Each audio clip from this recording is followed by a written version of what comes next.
আসসালামু আলাইকুম রহমতুল্লাহ। বাইকার্স কেমন আছেন? মিন্টু অটো সার্ভিস সেন্টারের পক্ষ থেকে আন্তরিক শুভেচ্ছা ও অভিনন্দন। আশা করি সকলেই ভালো আছেন। বাইকার্স এই ডিসকভার বাইকটি মাস্টার সার্ভিস চলতেছে, তাই দেখতে পাচ্ছেন ব্যাক সাইডটা পুরোটা আমাদের খোলা হয়ে গেছে। তা আজকে কোনো মাস্টার সার্ভিসের ইস্যু নিয়ে কথা বলবো না, সেটা হচ্ছে বাইকের জং নিয়ে আমরা কথা বলবো। তা অনেক সময় দেখা যায় যে বাইকের দেখতে পারতেছেন যে এরকম জং অনেক পুরাতন হইলে কিংবা ইদানিং ধরে অনেক নতুন বাইকে আপনার দেখা যায় যে জং এসে পড়ে। তাই দেখতে পাচ্ছেন খুবই সুন্দর করে ঘষে আপনার যে ওই সাইডে ঘষা হইতেছে আপনার আমাদের। তা এই যে এরকম জং ছিল আপনার, এই যে আমাদের এই জায়গাগুলো, এই যে বাম্পার, পরে আপনার এসে এই যে এই চেসিসের এগুলো এই জায়গাতে পুরো এরকম কিন্তু জং ছিল। এই যে আরেকটা যদি আপনাদের দেখায় তাহলে আপনারা বুঝতে পারবেন। এই যে দেখুন আপনার এই যে এদিকে যে চেসিসের মাঝখানে যেরকম আপনার জং দেখতে পারতেছেন ঠিক এরকম কিন্তু জং ছিল। তাই এটা পুরোটাই কিন্তু আমরা শীষ কাগজ দিয়ে ঘষে পুরোটা কিন্তু রং করছি। দেখুন এটা করছি কিন্তু আমাদের এই যে ডিব্বার রং, আপনার এই যে ডিব্বার রং দেখতে পাচ্ছেন, ঝিলিক যে রং ডিব্বার, এটা করতেছি। এই যে দেখতে পাচ্ছেন পুরো চেসিসটা কিন্তু সুন্দরভাবে রং করছে। তাই এত সুন্দর ফিনিশিং হয়েছে যে আমাদের যে স্প্রে থেকে কোনো অংশ কম না, একবার স্প্রের মতো হবে না, অরিজিনালের মতো।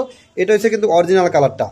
আর এই যে নিচে যদি নামে আমরা যদি দেখেন, এটা হচ্ছে আমরা পরে কালারটা করছি আর কি। তা দেখতে পাচ্ছেন কালারটা কতটুকু ভালো হয়েছে, আপনারা নিশ্চয়ই দেখতে পাচ্ছেন এটা। তা আলহামদুলিল্লাহ অনেক ভালো সুন্দর হয়েছে। তা আপনারা অনেক সময় দেখা যায় যে আমাদের স্প্রে যে রং আছে, যেটা স্প্রে রং আমরা করে থাকি, আপনার যে এই যে এরকম স্প্রের ডিব্বা, এই রঙগুলো কিন্তু আপনার যে এই চেসিসে মারলে কিন্তু থাকে না। সেক্ষেত্রে আপনার এরকম ডিব্বা রং মারতে পারেন। কিন্তু ডিব্বা রঙে একটা অসুবিধা হচ্ছে, সেটা হচ্ছে অনেকক্ষণ সময় লাগে আর কি।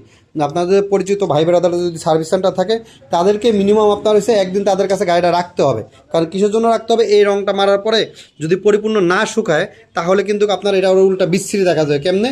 এটার ভিতরে আপনার যখন বালু এসে উঠে পড়বে, তখন কিন্তু বালুটা উঠবে না। সেক্ষেত্রে এটা আপনার হচ্ছে উল্টা আরও খারাপ দেখা যাবে। এই জন্য আপনাদের পরিচিত ভাই বেড়াদার যাদের আছে, তাদের কাছে আপনারা এই জিনিসটা গাড়িটা থুয়ে আসবেন। থুয়ে আসলে তাদের এরকমভাবে আপনার সুন্দরভাবে রঙটা করতে করবেন।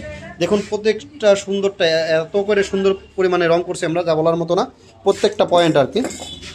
আর এটা এই সাইডে আমরা দেখতে পাচ্ছেন যে চাক্কার রিংটা যেটা রং করছি, চাক্কার রিংটা হচ্ছে কি আপনার এই জায়গায় আবার আপনার হচ্ছে বিরাশের রং মারা যাবে না। এই জায়গায় আমরা কিন্তু স্প্রে ইউজ করছি, কিন্তু যে স্প্রেটা ইউজ করছি এই জায়গায়, এই জন্য এই জায়গায় যে স্প্রেটা না মারলে কিন্তু আপনার এই যে ফিনিশিংটা সুন্দর আসবে না। তাই দেখতে পাচ্ছেন পুরো একবারে নতুনের মতো ফিনিশিং এসে পড়ছে। যদিও এটা অতটা ওই চেসিসে রং করছে এটার মতো থাকবে না।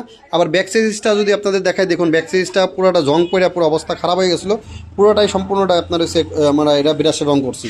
বিরাশের রংটা একটু মোটা ভারী রং, তো যার ফলে আমাদের রংটা কিন্তু টেকসই বেশি হবে। এই যে দেখতে পারতেছেন এই যে জায়গাটা কিন্তু বেশিরভাগ গাড়ি আছে মাটি পড়ে কিন্তু জং পড়ে অনেক সময় দেখা যায় চেসিস পর্যন্ত ছিদ্র হয়ে যায়। সেজন্য আপনারা বিরাশের রংটা মারলে কী হবে? দীর্ঘস্থায়ী টেকসই হবে। দেখতে পারতেছেন সুন্দর করে দুই সাইডে আমরা কিন্তু